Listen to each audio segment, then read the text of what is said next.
আমরা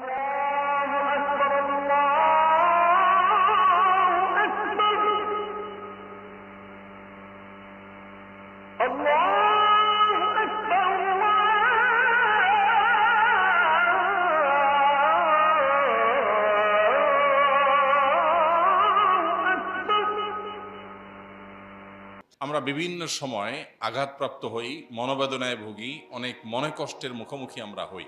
এই পরিস্থিতিগুলোর মুখোমুখি হওয়ার পর সাধারণত স্বভাবত প্রকৃতিগতভাবেই আমরা রাগান্বিত হই, ক্রোধান্বিত হই, আমাদের কষ্ট হয়, দুঃখ হয়। এই পরিস্থিতিতে আমরা একজন ইমানদার হিসাবে কোরআন এবং হাদিসের আলোকে বিশেষ কিছু পদক্ষেপ নেয়ার কথা নির্দেশিত হয়েছি। আল্লাহ এবং তার রাসূল আমাদেরকে নির্দেশ করেছেন।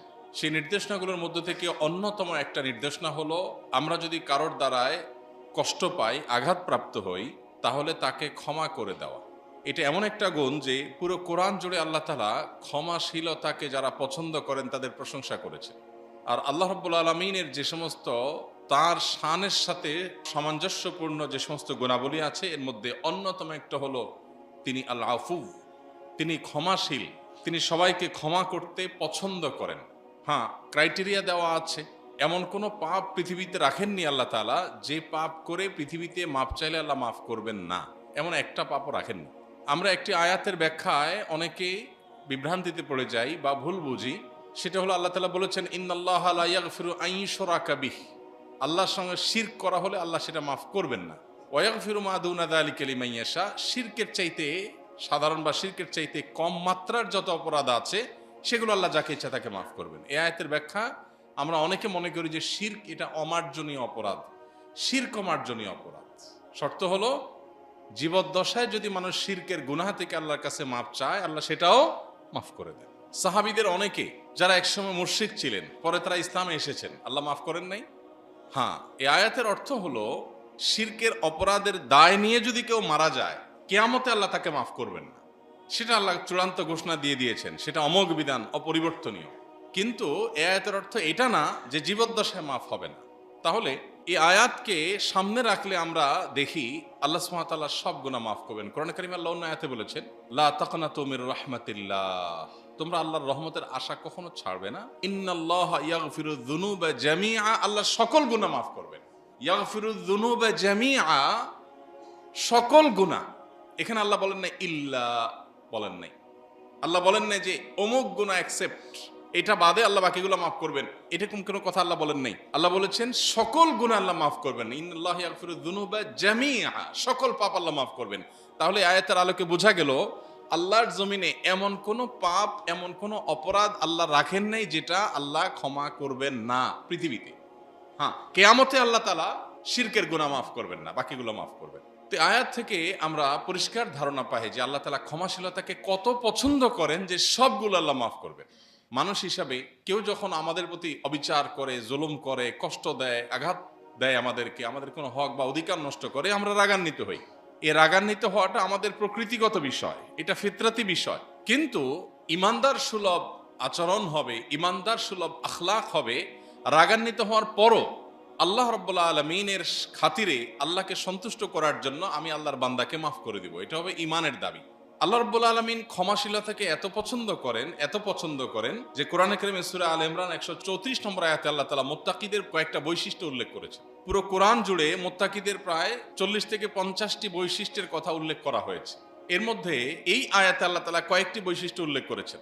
আল্লাহ তাআলা জান্নাত এর অধিকারী যে মুত্তাকিরা হবেন তাদের বৈশিষ্ট্য বলতে গিয়ে বলেছেন, আল্লাযীনা ইউনফিকুনা ফিস সাররাই ওয়াদ দাররা, যারা সুখে এবং দুঃখে সর্বাবস্থায় যারা দান করে। অনেকে সুখে দান করে, অনেকে আবার দুঃখে দান করে। মানুষের ভিন্ন ভিন্ন প্রকৃতি আছে। কিছু মানুষ আছে ঠেকা পড়ে গেলে দান দক্ষিণা শুরু করে, ভালো অবস্থায় আল্লাহকে ভুলে যায়। আবার কিছু লোক আছে উল্টা, দিনকাল ভালো গেলে কিছু দান সাদেকা করে, একটু কষ্ট গেলে আর কিছু করে না।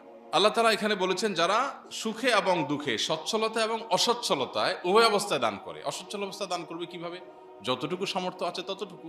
অন্য সময় আমি 1000 টাকা দান করতে পারতাম, এখন 10 টাকা দান করলাম, এখন 100 টাকা দান করলাম। এটাই ইমানদার মুত্তাকিদের বৈশিষ্ট্য, জান্নাতের অধিবাসীদের বৈশিষ্ট্য। আরেকটা হলো ওয়াল কাযিমিনাল গাইজ, যারা রাগ সংবরণ করে। বড় কঠিন একটা কাজ। যারা রাগ সংবরণ করতে পারে, ক্রোধ নিয়ন্ত্রণ করতে পারে, এই মানুষ পাওয়া বড় কঠিন হয়ে গেছে। এখন প্রত্যেকটা মানুষের স্বভাবই হলো ভয়ঙ্কর রকমের। বিশেষ করে আমাদের যে লাইফস্টাইল, আমাদের যে খাদ্যাভ্যাস, আমাদের যে সুন্নাহ পরিপন্থী পদ্ধতি এবং সিস্টেমের মধ্যে আমরা প্রবেশ করে গেছি, এর ফলশ্রুতিতে আমরা ক্রেজি হয়ে উঠছি। আমি একটা কথা প্রায় বলার চেষ্টা করি, আমরা আমাদের শৈশবে যে সমস্ত বাচ্চা কাচ্চা দেখেছি, আমাদের চাইতে আরো যারা সিনিয়র আছেন, আপনারা আপনাদের শৈশবে যে সমস্ত বাচ্চা কাচ্চা দেখেছেন, ছোট ছোট শিশুদেরকে দেখেছেন, আপনি একটু যদি মেলাবার চেষ্টা করেন এখনকার শিশুদের সাথে তখনকার শিশুদের, একটা মৌলিক পার্থক্যের জায়গা হলো এখনকার শিশুরা সবই প্রায় ক্রেজি। শিশু তো শিশু, সে তো বুঝে না, তার তো কোনো দোষ নাই, আমি শিশুকে দোষ দিচ্ছি না। আমি বলছি আমাদের লাইফস্টাইলের ফল আমাদের ব্যক্তি জীবনে বিভিন্নভাবে পড়ে, শিশুর মধ্যেও সেটা পড়েছে। এর ফলশ্রুতিতে আমরা বেশিরভাগ মানসিক ক্রোধান্বিত, ক্রেজি, বদমেজাজ, রাগী। আবার অনেকে আছেন নিজের বদমেজাজ বা ক্রোধ বা নিয়ন্ত্রণহীন রাগ, এটা নিয়ে তিনি খুব প্রাউড করেন, খুব গর্ব করেন, ভাবসাব এমনভাবে জাহির করেন যে ভাই আমি উল্টাপাল্টা দেখতে পারি না, আমার মাথা ঠিক থাকে না উল্টাপাল্টা দেখতে, মানে আমি এত নীতিবান, এত আদর্শবান মানুষ যে আমি কোনো উল্টাপাল্টা সহ্য করি না, বাট নিজে অনেক আকাম করি। এই উল্টাপাল্টা দেখলে মাথা ঠিক থাকে না, সেটা হলো কার উল্টাপাল্টা? অন্যদের গুলো দেখলে আমার চান্দি গরম হয়ে যায়, বাট আমি নিজে ঠান্ডা মাথায় আল্লাহর নাফরমানি করি, তখন আমার মাথা গরম হয় না। বাচ্চার ক্ষেত্রে বলবে অনেক রাগী, মানে বিশাল কিছু, উনি পিএইচডি করছে, বাচ্চা রাগী। আরে ভাই, বাচ্চা রাগী, তাকে কিভাবে আপনি প্যারেন্টিং করবেন, কিভাবে আপনার অভিভাবকত্বের জায়গা থেকে তার রাগকে কমাবার চেষ্টা করবেন, আপনি সেটা শিখেন। সেটা না শিখে আপনি এটাকে নিয়ে এমনভাবে বলছেন মনে হচ্ছে মারাত্মক রাগী। আর চুপচাপ একটু ভদ্র কিসিমের হলে বলে মনে হয় মেধাটা কম, মনে হয় একটু বোকাশোকা মনে হয়। তো আল্লাহ তাআলা বলেছেন ওয়াল কাযিমিন আল গাইজ, যারা রাগকে সংবরণ করে। এখানে আল্লাহ বলেন নাই ওয়াল আদিমিন আল গাইজ, যাদের রাগ নাই, আল্লাহ তাদের প্রশংসা করেননি। রাগ নাই দোঁড়ার সাপের মতো, এদের প্রশংসা আল্লাহ করেননি। আল্লাহ বলছেন রাগকে যারা নিয়ন্ত্রণ করে তারা হলো মুত্তাকি। তার মানে রাগ থাকবে, কিন্তু যেখানে যতটুকু দরকার সেখানে ততটুকুর প্রয়োগ হবে, এটা হলো নিয়ন্ত্রিত রাগ। কোনো জায়গায় যদি মনে হয় আমি এই মুহূর্তে রাগের প্রকাশ ঘটাতে গেলে আমি নিজেকে নিয়ন্ত্রণে রাখতে পারবো না, পরে আমি আবার সরি বলার মতো পজিশনে যেতে হবে, যদি এরকম হয় তো এই আয়াতের নির্দেশনা হলো তাহলে আমি নিজেকে রাগটাকে আটকে রাখবো। ঠিক আছে, রাগটা আমি একটু পরে করবো। ধরেন একজনের সাথে আপনার ঝগড়া করার মতো একটা সিচুয়েশন তৈরি হলো, প্রচন্ড রকমের মেজাজ গরম হওয়ার মতো একটা কাজ করে বসছে, ধরেন বাসার ওয়াইফের সাথেই হলো। এখন চান্দি যখন গরম হয়ে গেছে, আপনি এখনই যদি তাকে বিষয়ে বলতে যান তাহলে যা বলা দরকার তার চেয়ে হয়তো বাড়িয়ে বলে ফেলবেন, সীমা লঙ্ঘন করবেন, এরপর একটা সময় আপনারই খারাপ মনে লাগবে, না বেশি বলা হয়ে গেছে। তাহলে আপনি এখানে প্ল্যান করেন, আপনি স্ত্রীকে বলেন যে তোমার এই বিষয়টা তোমার ভালো লাগে না, এটা নিয়ে তোমার সাথে আমার একটু ঝগড়া আছে, ঝগড়াটা আমরা দুপুর 3টার পরে করবো ইনশাআল্লাহ। 2 ঘন্টা 3 ঘন্টার গ্যাপ দিয়ে একটা টাইম ঘোষণা দেন, মানে বলে কয়ে যুদ্ধ যেটাকে বলে আর কি, কোনো ওই চোরাগুপ্তা হামলা না, বলে কই ঠিক আছে 3টার পরে আমরা 10 মিনিটের ডিউরেশনের ঝগড়া হবে, 3টা থেকে 3টা 10 পর্যন্ত, তুমি প্রস্তুত থেকো। আপনিও নিজেকে নিয়ন্ত্রণ করেন, দেখবেন যে এই 2-4 ঘন্টার ভিতরে আস্তে আস্তে সব প্ল্যান প্রোগ্রাম গোছানো হয়ে যাচ্ছে। অনেক কিছু যোগ বিয়োগ করার পর দেখবেন যে সবকিছু অনেক কিছু মিনিমাইজ হয়ে গেছে, হয়তো অল্প স্বল্প কিছু রয়ে গেছে, সেগুলো 2-4-5 ঘন্টা পরে বললে দেখবেন যে খুব স্বাভাবিকভাবে সুন্দরভাবে গোছায় আপনি বলতে পারছেন প্ল্যান করে। আর যদি বলেন না রাগ উঠছে এখন এটা বিহিত করে ছাড়বো, অফিস টফিস পরে, রাগ আজকে অফিস, এই ফেলা খাবো না, আগে রাগ করে ঝগড়া করে নি, তাহলে দেখবেন যে সরি বলা লাগছে। আল্লাহ রাব্বুল আলামিন এর জন্য বলেছেন ওয়াল কাযিমিন আল গাইজ, যারা রাগকে কন্ট্রোল করে। কন্ট্রোল করার মানে কি? ধরে রাখে, যখন ছাড়া দরকার তখন ছাড়ে, যতটুকু ছাড়া দরকার ততটুকু ছাড়ে। এরা কখনো লজ্জিত হতে হয় না, অনুতপ্ত হতে হয় না, এবং এই রাগ মানুষকে সংশোধন করে। আর এই যে লাগামহীন রাগ, নিয়ন্ত্রণহীন রাগ, সেটা নিজের চরিত্র নষ্ট করে, নিজের মেজাজ নষ্ট করে, আর মানুষের কাছেও তাকে খারাপ করে দেয়। এই জন্য রাগ নিয়ন্ত্রণ করবার বহু উপায় আছে। এটা একটা পলিসি, যেটা টাইম নিয়ে ঝগড়া করে ঘোষণা দেন, যত টাইম নিতে পারবেন তত দেখবেন রাগ প্রশমিত হয়ে গেছে। যত টাইম নেন সবচেয়ে ভালো হয় ডেট দেন, যে আজকে শুক্রবার, তোমার সাথে আমার সোমবার আসর টু মাগরিব ঝগড়া হবে, আসর টু মাগরিব, মাগরিবের আজান হয়ে গেছে, শেষ, টাইম শেষ, ঝগড়া এখনো শেষ হয় না, ওকে তাহলে আমরা পরের দিন আবার সেকেন্ড ইনিংস ঘোষণা করি, আসরের পর থেকে আবার এখান থেকে আবার আমরা শুরু করবো, বাট আজান হয়ে গেছে, টাইম শেষ, আর না। এরকম বিভিন্ন রকম প্ল্যান প্রোগ্রাম করলে দেখবেন নিজের প্রতি নিজের হাসি চলে আসছে, আর আমি কি বোকামি করতেছি। কিন্তু আপনার রাগ ওঠার সাথে সাথে ঝেড়ে দিচ্ছেন, এরপরে বলবেন সরি। এই সরি বলতে বলতে আস্তে আস্তে ছোট হবেন। আল্লাহ তাআলা এর জন্য কোরআনে আমাদেরকে উৎসাহিত করেছে আমরা রাগ যেন সংবরণ করি। এরপরে আমাদের মূল পয়েন্টটা আল্লাহ বলেছেন ওয়াল আফিনা আনিন নাস, যারা মানুষকে ক্ষমা করে, এই মানুষগুলো মুত্তাকি, এরা জান্নাতের অধিবাসী। তাহলে যারা শক্ত ধরে থাকে, যারা খুব খুঁটা গেড়ে থাকে, যারা মানুষকে ক্ষমা করে না, এরা নিজেদেরকে এই মুত্তাকিদের গুণে গুণান্বিত দাবি করতে পারে না। আজকে পৃথিবীর যেদিকেই তাকাবেন মানুষ দেখবেন দিন দিন শক্ত হয়ে যাচ্ছে, আমাদের হৃদয়গুলো, আমাদের মনগুলো অনেক শক্ত হয়ে যাচ্ছে, কঠোর হৃদয়ের হয়ে যাচ্ছে। আমরা কেউ কোনো অন্যায় করলে সেটাকে এমন ভাবে ধরে রাখি, না কেন করলো সে, কিভাবে করলো, কোন অবস্থাতে তাকে আমি ক্ষমা করতেই পারি না। সেই আমি যে আরেকজনকে ক্ষমা করছি না, সেই আমি কিন্তু অন্যদের কাছ থেকে ক্ষমার আশা করি সকাল বিকাল। আমি যখন ভুল করি তখন কিন্তু আমি আশা করি যে এত বাড়াবাড়ি কি আছে, ঠিক আছে ভুল করছি, আমি তো স্বীকার করছি, মাফ করে দেন। কিন্তু আমরা সেটা করি না। প্রিয় ভাইরা আমার, এই ক্ষমা এটা হলো অনেকটা গাণিতিক সূত্রের মতো। আপনি যদি ক্ষমা করেন তো আল্লাহ তাআলা আপনাকে ক্ষমা করবেন। আপনি যদি ক্ষমা করতে না জানেন তাহলে আল্লাহর কাছ থেকে ক্ষমা পাওয়া এটা আপনার জন্য খুবই ডিফিকাল্ট, খুবই কঠিন একটা বিষয় হয়ে দাঁড়াবে। আল্লাহ সুবহানাহু ওয়া তাআলা কোরআনে কারিমে বলেন, ওয়ালিয়াফু ওয়ালিয়াসফাহু, মানুষ যেন অন্যকে ক্ষমা করে, মানুষ যেন অন্যের ভুল ত্রুটি দেখে উপেক্ষা করে। থাক, হয়তো না বুঝে করছে, হয়তো খেয়াল করে নাই, হয়তো ওই চিন্তা থেকে বলছে, হয়তো সে একটা পজিটিভ অর্থে বলছে, এরকম বিভিন্ন ব্যাখ্যা তার সপক্ষে দাঁড় করাবার চেষ্টা করে। আল্লাহ বলেছেন এটা যদি কেউ করে, আল্লাহ তুহিব্বুনা আন ইয়াগফিরাল্লাহু লাকুম, তোমরা যারা ক্ষমা করো না মানুষকে, তোমরা যারা মানুষের ভুল উপেক্ষা করো না, তোমরা কি চাও না আল্লাহ তোমাদের মাফ করুক? এর মানে হলো যদি আল্লাহ মাফ করুক এটা চাও, তাহলে আল্লাহর বান্দাদেরকে মাফ করা শেখো। আমরা এখন যেভাবে খুঁটা ধরে বসে থাকি, আমরা এখন যেভাবে শক্ত হয়ে বসে থাকি, বেশিরভাগ মানুষ মাফ করার ব্যাপারে বিশেষ করে এটা কোনো ভালো গুণ না। আমরা হয়তো এক্ষেত্রেও শয়তান দ্বারা প্রতারিত হই, আত্মপ্রবঞ্চনার শিকার হই। আমাদের নিজেদেরকে মনে হয় যে আমি এত শক্ত খুঁটা ধরে বসে আছি মানে হলো আমি লৌহ মানব, আমি খুব শক্ত মানুষ, যা বলি তা করি, নিজেকে খুব বাহাদুর বাহাদুর মনে করি। এটা হলো সবচেয়ে বড় ভীরুতা, সবচেয়ে বড় ছোট লোকই। আর ক্ষমা করতে পারা এটা হলো সবচেয়ে বড় মানসিকতার ব্যাপার। এই জন্য কিয়ামতের ময়দানে আল্লাহর কাছ থেকে আপনি ক্ষমা কতটা আশা করেন? কোন এক মনীষী তার অধীনস্থ অন্যায় করেছে, ভুল করার পর বলল, সরি আমার ভুল হয়ে গেছে, আর হবে না, মাফ করে দেন। তো তার কর্তা তিনি বললেন, তুমি কতবার মাফ চাইছে পর্যন্ত মনে আছে? একই ভুল তুমি বারবার করবা আর মাফ চাইতে থাকবা, তোমারে মাফ করতে থাকবো, এটা কোনো কথা হলো? অধীনস্থ কাজের লোকটা বলল, আপনি আমাকে বেশি মাফ করা লাগবে না, অবশ্য আল্লাহর কাছে আপনি কতবার মাফ আশা করেন, আমাকে ওই হিসাবে মাফ করলেই চলবে। আমরা হলে তো চড় থাপ্পড় দিয়ে বসতাম না। তিনি সাথে সাথে নরম হয়ে গেলেন, হ্যাঁ তাই তো, আমি একই গুনাহ কতবার করি, আল্লাহর কাছে মাফ চাই, আল্লাহ যদি কিয়ামতের দিন আমাকে বলেন তুমি একই গুনাহ এতবার করছো, মাফ করবো না, আমার যাওয়ার কোনো জায়গা থাকবে? এজন্য আল্লাহ তাআলা পরিষ্কার বলে দিয়েছেন, ওয়ালিয়াফু ওয়ালিয়াসফাহু আলা তুহিব্বুনা আন ইয়াগফিরাল্লাহু লাকুম, তোমরা অবশ্যই অন্যদেরকে ক্ষমা করে দেওয়া উচিত, অন্যদেরকে উপেক্ষা করা উচিত। তোমরা কি চাও না আল্লাহ তোমাদের ক্ষমা করুন? তার মানে আল্লাহর ক্ষমাটাকে আল্লাহ তাআলা এখানে শর্তযুক্ত করেছেন যে তুমি যদি অন্যদেরকে ক্ষমা করো আল্লাহ তোমাকে ক্ষমা করবেন। যে মানুষকে যত বেশি ক্ষমা করে সে আল্লাহর কাছ থেকে তত বেশি ক্ষমার প্রত্যাশা করে ইনশাআল্লাহ। উপেক্ষা করা একটা বড় গুণ। কোরআনে কারিমে আপনি বারবার দেখবেন এই শব্দটা উল্লেখ আছে। আল্লাহ তাআলা তার নবীকে, তার রাসূলকে বলেছেন, ওয়া'রিদ আনিল জাহিলিন, জাহেল মূর্খরা আপনাকে যে কষ্ট দিচ্ছে এদেরকে আপনি উপেক্ষা করেন। এই যে উপেক্ষা করা, থাক না, হয়তো আমি না দেখার ভান করছি, মনে করি এটা স্বপ্নে ঘটছে, বাস্তবে ঘটেনি। এই উপেক্ষার এই গুণটা অনেক বড় একটা গুণ। এটার জন্য বিশাল বড় একটা হৃদয়ের প্রয়োজন হয়। যে যত বেশি ক্ষমা করতে জানে সে তত বড় মনের মানুষ, যে যত কম ক্ষমা করে সে তত ছোট মনের মানুষ। কারণ আপনি যদি কোনো একটা ময়লা সমুদ্রে ফেলেন, সমুদ্র ওটাকে ভ্যানিশ করে ফেলবে, ওই ময়লার কোনো আলামতও থাকবে না। কিন্তু আপনি ছোট্ট একটা কুয়ার মধ্যে যদি ফেলেন, ওটা ভেসে থাকবে। কুয়ার আয়তনটা ছোট, এই জন্য যেটুকু ময়লা পড়েছে সেটুকু সে প্রদর্শন করে বেড়ায়। আর সমুদ্রের আয়তন অনেক বড় হওয়ার কারণে বিশাল বড় বড় ময়লা আবর্জনা পড়লেও সেটা ভ্যানিশ করে ফেলে সে। কারণ এত ছোটখাটো জিনিস এটা গোনার সময় তার নাই, এত বিশাল সে। তো মানুষের হৃদয় যখন বড় হয়, মানুষ যখন বিশাল মনের অধিকারী হয়, তখন সে মানুষকে ক্ষমা করতে চায়। আপনার স্ত্রী অন্যায় করেছে, মানুষ করে ফেলেছে, একই অন্যায় বারবার করে, তো আমিও তো একই গুনাহ বারবার করি আল্লাহর কাছে। আমি যদি তাকে মাফ করি আল্লাহ আমাকে মাফ করবেন। এখন প্রশ্ন হলো, বারবার মাফ করলে সে তো সংশোধন হবে না, কি হবে? তার সংশোধনের চেষ্টা আমি করব, অবশ্যই আমি তার কল্যাণ চাইবো।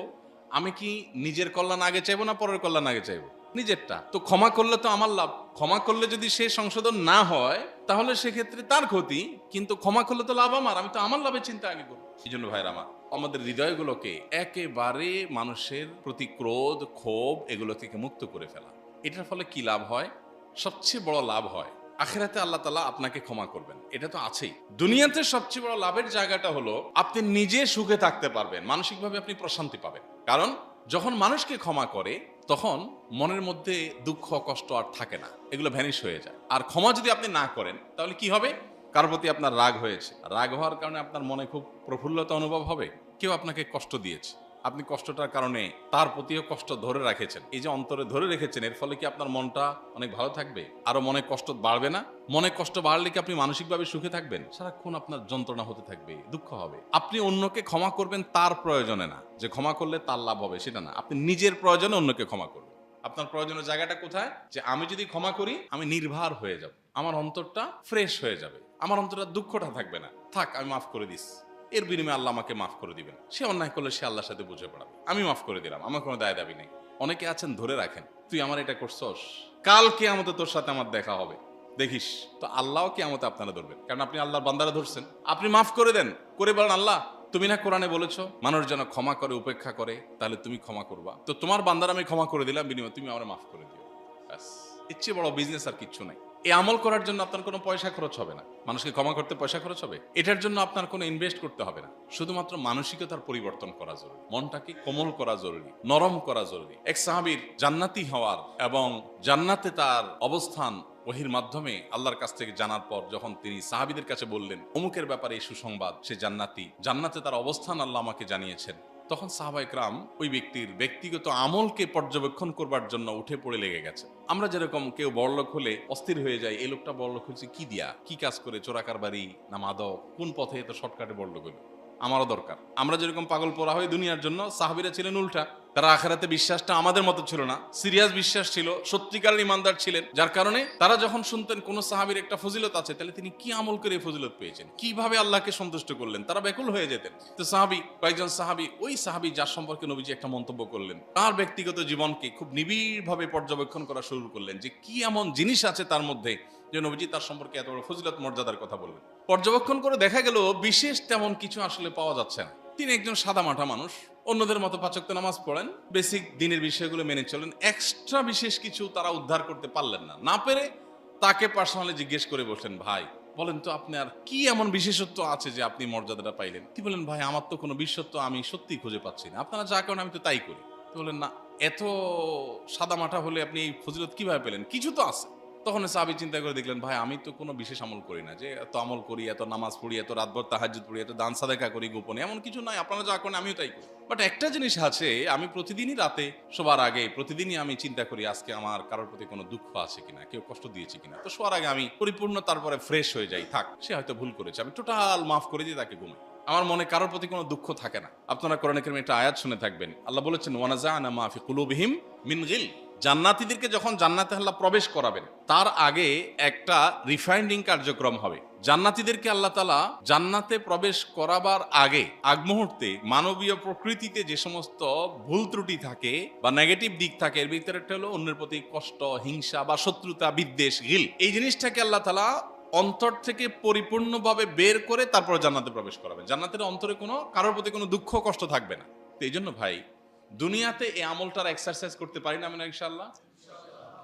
মাফ করলে কি লাভ হবে? আপনি নিজে সুখে থাকবেন, আখিরাতের জান্নাত তো পরে, নগদে আপনি নিজে সুখে থাকবেন। আপনি আজকে ট্রাই করেন, কারোর প্রতি খুব দুঃখ আছে তো আল্লাহকে বলেন, আল্লাহ তোমার বান্দাকে মাফ করলে তুমি মাফ করবা বলছো, আমি মাফ করে দিলাম, তুমি আমার মাফ করে দিও, এবং তার প্রতি ফ্রেশ হয়ে যান। সে অন্যায় করেছে, সে অন্যায়ের জন্য দায়ী থাকবে, বাট আমি মাফ করে দিলাম, আল্লাহর সাথে বোঝাপড়া হবে। তাহলে দেখবেন আপনি নির্ভার হয়ে যাবেন। আর কষ্ট যতদিন বয়ে বেড়াবেন তত কষ্ট আরো বাড়বে, আর যত সময় যাবে কষ্ট আরো বাড়বে। আপনার হাতে যদি একটা গ্লাস দেওয়া হয়, গ্লাসে যদি গ্লাস ভর্তি পানি থাকে, একটা গ্লাস ভর্তি পানি হাতে নেওয়া খুব কষ্টের কিছু না আমাদের জন্য। আপনার এই গ্লাসে হয়তো 150 বা 200 ml পানি আছে, সেটা নিয়ে আপনি দাঁড়িয়ে হাতে রেখে দিয়েছেন। কিন্তু এটা যদি আপনি 1 ঘন্টা রাখেন, 2 ঘন্টা রাখেন, 5 ঘন্টা রাখেন, 7 ঘন্টা রাখেন, তাহলে আস্তে আস্তে এই 200 ml পানি আপনার কাছে 200 কেজির মতো মনে হবে।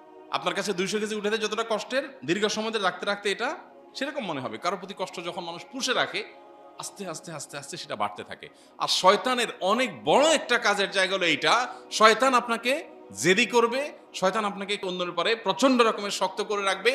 আর আপনি যখনই মাটির সাথে মিশে যাবেন, আল্লাহর জন্য ক্ষমা করে দিবেন, সাথে সাথে শয়তানের মুখে ছালি মারলেন, শয়তান ছাই মারা মুখে সে অপদস্থ হবে, পর্যদস্ত হবে এবং সে হেরে যাবে, আপনি জিতে যাবেন। কিন্তু শয়তান আপনাকে ভুল বোঝাবে, শয়তান বলবে, না মাফ করলে তো ছোট হয়ে যাবে, মাফ করলে তো ছোট হয়ে যাবে, আর ধরে রাখলে তুমি তো বড় হবে। এটা ভুল এবং শয়তানের মিথ্যাচার এবং মিথ্যা প্রতিশ্রুতি। আল্লাহ তাআলা কোরআনে কারিমে বারবার আমাদেরকে এই বিষয়টা সতর্ক করেছেন। শয়তান কিন্তু আমাদেরকে যা বলে সেটা মিথ্যা। যেমন আমরা যখন দান করতে যাই, শয়তান বলে দান করবি তাহলে তো কমে যাবে, এটা মিথ্যা। দান করলে কমে না, আরো বাড়ে।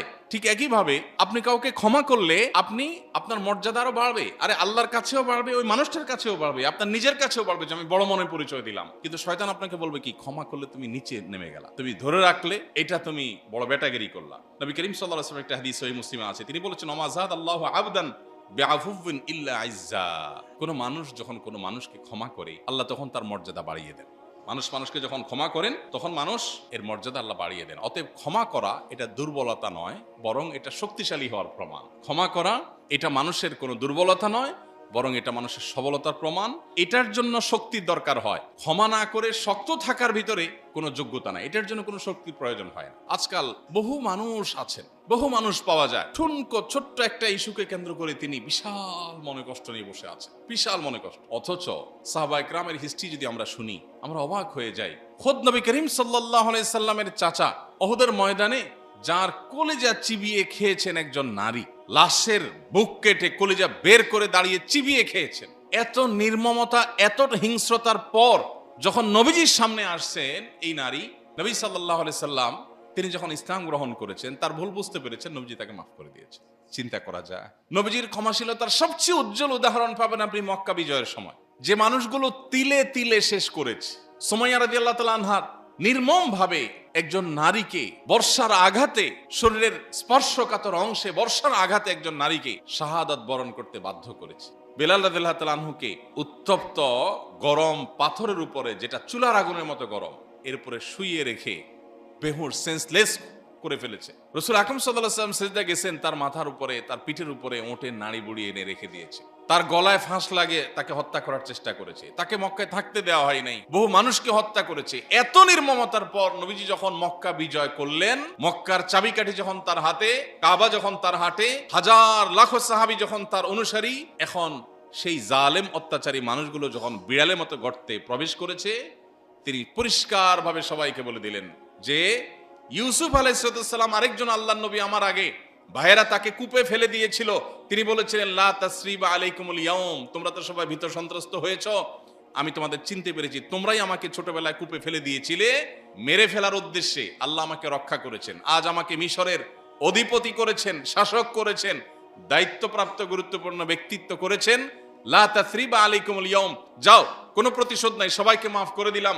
নবীজি মক্কা বিজয়ের দিন বলেছেন, আমার ভাই ইউসুফ যেভাবে তার ভাইদেরকে মাফ করে দিয়েছে, এ মক্কার জালেম অত্যাচারীরা সবগুলোকে মাফ করে দিলাম। আপনি সেই নবীর উম্মত, আপনি আপনার ভাইকে, বোনকে, স্ত্রীকে মাফ করতে পারছেন না, স্বামীকে মাফ করতে পারছেন না, আপনি আপনার আত্মীয়স্বজনকে মাফ করতে পারছেন না, সহকর্মীকে মাফ করতে পারছেন না, শয়তান আপনাকে বাধা দিয়ে রাখছে। ভাইরা আমার, আমাদের আখিরাতের প্রয়োজনে, আমাদের ঈমানের প্রয়োজনে, আমাদের নিজেদের শান্তিতে থাকার প্রয়োজনে আল্লাহর কাছ থেকে কিয়ামতের দিন ক্ষমা পাওয়ার আশায় আমরা মানুষকে মাফ করবো তো ইনশাআল্লাহ। আপনি যদি আজ থেকে সবাইকে ক্ষমা করা শিখেন, কিয়ামতের দিন যদি আল্লাহকে আপনাকে ডেকে বলেন, বান্দা তুমি আমার সব বান্দাদেরকে ক্ষমা করছো, আজকে তোমার সব আমি মাফ করে দিব, এর চাইতে বড় সৌভাগ্যের বিষয় আর কি হতে পারে? চেষ্টা করা যাবে না ইনশাআল্লাহ? আল্লাহ আমাদের সবাইকে তৌফিক দান করুন। আল্লাহ রাব্বুল আলামিন বলেছেন ওয়া জাযাউ সাইয়্যাতিন সাইয়্যাতুম মিসলুহা। যদি আপনার মনে হয় না আমি প্রতিশোধ নেবই, সে অন্যায় করেছে আমি মাফ করব না, তো ইসলাম আপনাকে বাধ্য করে না। আপনি যদি প্রতিশোধ নিতে চান, তাহলে যে যতটুকু অন্যায় করেছেন ততটুকু আপনি পারবেন দিতে। একজন আপনাকে একটা কিল দিয়েছেন, ঘুষি দিয়েছে, ওই কিলটা ধরেন 2 কেজি ওজনের। এখন আপনি যে পাল্টা একটা কিল দিবেন, সেটা যে বরাবর 2 কেজি হবে, এটা কিভাবে মাপবেন? সাধারণত জেদের পরে যেটা, অ্যাকশনের পরে রিয়াকশন যেটা হয়, মারার পরে তো আপনি ব্যথা পাইছেন, এখন জেদ তো বাড়ছে, এখন যে ঘুষিটা হবে ওইটা ওই লোক যদি 1 কেজি ওজনের দেয়, আপনারটা কিন্তু 1.5 কেজি হবে, মাস হবে না? তাহলে বাকি হাফ কেজি যে বেশি দিলেন আপনি, এর জন্য কিয়ামতের দিন আপনার বিচার হবে যে তুমি তো অতিরিক্ত করেছো, সে যা করেছে তার চেয়ে বেশি করলে। কেউ আপনাকে একটা কটু কথা বললো, আপনি যদি একটা কটু কথা বলেন, সাধারণত কি হয়, কেউ যদি কটু কথা 1 লাইন বলে, পাল্টা বলা হয় 2 লাইন, ঠিক না? এই যে বিষয়গুলো, এগুলোর জন্য আল্লাহ তাআলা দারুণ একটা সূত্র বলেছেন সূরা 40 নম্বর আয়াত। আল্লাহ বলেছেন ওয়া জাযাউ সাইয়্যাতিন সাইয়্যাতুম মিসলুহা।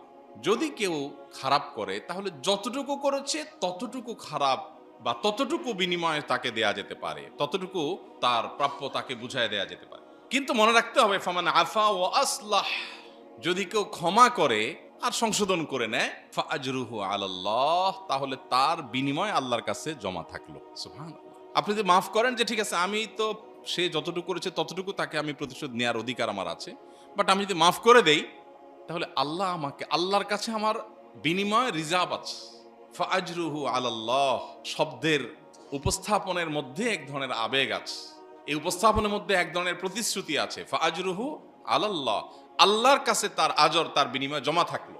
চমৎকার এবং হৃদয়গ্রাহী একটা উপস্থাপন। এই জন্য ভাইরা আমার, আমরা মানুষকে মাফ করবো তো ইনশাআল্লাহ। আল্লাহ বলেছেন ওমান আকাবা ফাআকিবু বিমিসলি মা উকিবতুম বিহি, কেউ যদি প্রতিশোধ নিতে চায় যতটুকু হয় ততটুকু সে নিতে পারে। আর যদি কেউ ধৈর্য ধারণ করে, এটা না করে প্রতিশোধ না নিয়ে সে ধৈর্য ধারণ করে, লাহুয়া খায়রুল লিস-সাবিরিন, তাহলে সেটা ধৈর্য ধারণকারীদের জন্য সবচাইতে উত্তম। আমরা ক্ষমা করার চেষ্টা করবো তো ইনশাআল্লাহ। আল্লাহ তাআলা আমাদের সবাইকে মানুষকে ক্ষমা করার এই অভ্যাসটা গড়ে তোলার তৌফিক দান করুন। অন্তরগুলো যদি শক্ত হয়ে যায়, আল্লাহর কাছে অন্তর বিগলিত হওয়ার জন্য আমরা দোয়া করব। আল্লাহুম্মা আতি নাফসি তাকওয়াহা ওয়া যাক্কিহা ওয়া আনতা খায়রু মান যাক্কাহা আনতা ওয়ালিয়্যুহা ওয়া মাওলাহা। ভাইরা আমার, রাগের মুহূর্তে আমাদের রোল কি হবে সেটা গুরুত্বপূর্ণ। এ বিষয়ে কথা বলতে দেওয়া হলে আপনিও হয়তো অনেক চমৎকার চমৎকার কথা বলতে পারবেন, কিন্তু যখন মাথা গরম হয়ে যায়, চান্দি যখন গরম হয়ে যায়, তখন আমি কি করছি সেটা হলো ইম্পর্টেন্ট। আমরা চেষ্টা করব নিজেদেরকে নিয়ন্ত্রণ করার এবং অন্যদেরকে ক্ষমা করার চেষ্টা করবো, যাবে না ইনশাআল্লাহ? আল্লাহ আমাদের সবাইকে তৌফিক দান করুন। আমরা ক্ষমার চর্চা এখন থেকে শুরু করব, আজকে থেকে শুরু করব এবং সারা জীবন চর্চা করে যাব। এবং এটা করার ফলে নিজেকে কখনো পরাজিত মনে করব না। শয়তান কিন্তু আপনাকে মনে করবে যে তুমি ক্ষমা করলে তো হেরে গেলে। আসলে ক্ষমা করলে মানুষ হারে না, জেদ ধরে থাকলে মানুষ হেরে যায়। কার কাছে হারে? শয়তানের কাছে হারে, নিজের কাছে নিজে হেরে যায়। এই জন্য এই জিনিসটা আমরা চর্চা করবো ইনশাল্লাহ। এখন ঘরে ঘরে এই যে সংসারগুলো টিকছে না, টুনটান কিছু হচ্ছে, টুকটাক কিছু হচ্ছে, বিচ্ছেদের দিকে চলে যাচ্ছে। একসাথে কাজ করতে পারছে না, একসাথে সংসার করতে পারছে না, একসাথে কোথাও কিছু চলা যাচ্ছে না, ঝগড়া ঝগড়া এবং ঝগড়া। এর কারণ, অন্যতম একটা কারণ হলো যে ক্ষমাশীলতার এই গুণটা না থাকা। আল্লাহ রাব্বুল আলামিন আমাদেরকে এটার জন্য নানাভাবে নির্দেশ করেছেন। আপনারা লাইলাতুল কদরের একটা দোয়ার কথা জানেন। আম্মা জান আয়েশা রাদিয়াল্লাহু আনহা থেকে বর্ণিত যে নবী সাল্লাল্লাহু আলাইহি ওয়াসাল্লাম শিক্ষা দিয়েছেন, লাইলাতুল কদর বছরের সবচেয়ে সেরা রাত। এক রাতের ইবাদত হাজার মাসের ইবাদতের চাইতে উত্তম। সেই রাতের ইবাদতের মধ্যে একটা দোয়া আছে, যে দোয়াটা আম্মা জান আয়েশাকে নবী সাল্লাল্লাহু আলাইহি ওয়াসাল্লাম শিখিয়েছেন। সেই দোয়াটা কি? আল্লাহুম্মা ইন্নাকা আফুউন, আল্লাহ আপনি ক্ষমাশীল, তুহিব্বুল আফওয়া, আপনি কোনটাকে পছন্দ করেন? ক্ষমা করতে পছন্দ করেন, ক্ষমাশীলতাকে পছন্দ করেন। তার মানে কেউ ক্ষমা করলে তার এই ক্ষমাশীলতাকে আপনি পছন্দ করেন। তাহলে জেদ ধরে ধরে রাখাকে আল্লাহ পছন্দ করেন। ফাফু আন্নি, অতএব আমাকে ক্ষমা করে দিন। তাহলে সেই দোয়ার মধ্যেও কিন্তু আল্লাহ যে ক্ষমাশীলতার গুণকে পছন্দ করেন এটা পাওয়া যায়। অতএব আপনার মধ্যে ক্ষমাশীলতার গুণ আছে, আপনি মানুষকে মাফ করতে পারেন, শুকর আদায় করেন। আপনার মধ্যে যে গুণটা আছে এটা আল্লাহ ভালোবাসেন। আর আপনার মধ্যে জেদের গুণ, ধরে রাখার গুণ আছে, তাহলে আপনি ক্ষমাশীলতার গুণ নাই, আল্লাহ আপনাকে ভালোবাসেন না। আল্লাহ আমাকে আপনাকে আমাদের সবাইকে আমলের তৌফিক দান করুন।